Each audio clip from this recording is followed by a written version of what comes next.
Arsenal had him as a first priority, one of the first priorities, and walked away from the deal.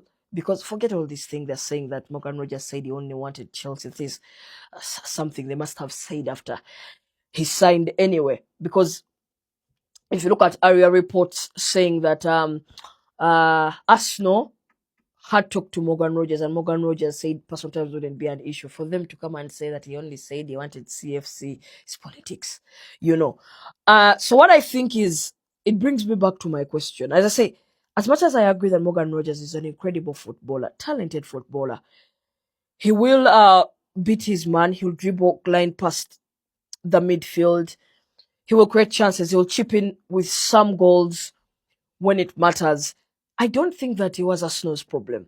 And if I were to look at it in Arsenal's view, and the same exact question that I was asking in some video of mine, how is he any different from some other profiles that you're having in the team?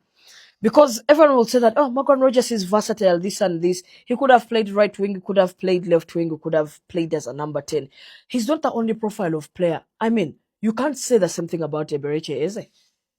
The only thing that he can be better than Eberechi Eze, in my view, is age. Physicality. I'll add physicality, sorry. Yeah. Physicality, he must be more physical. Of course, his height gives them an advantage when it comes to physicality. But any other thing, you'll say ball striking, you'll say dribbles, you'll say gliding into midfield, you'll say chance creation. Eberechi Eze, 2.0. That's it. So I don't not think that profile. And if Arsenal come and say that they came and said 80 million, and Aston Villa come and say that no.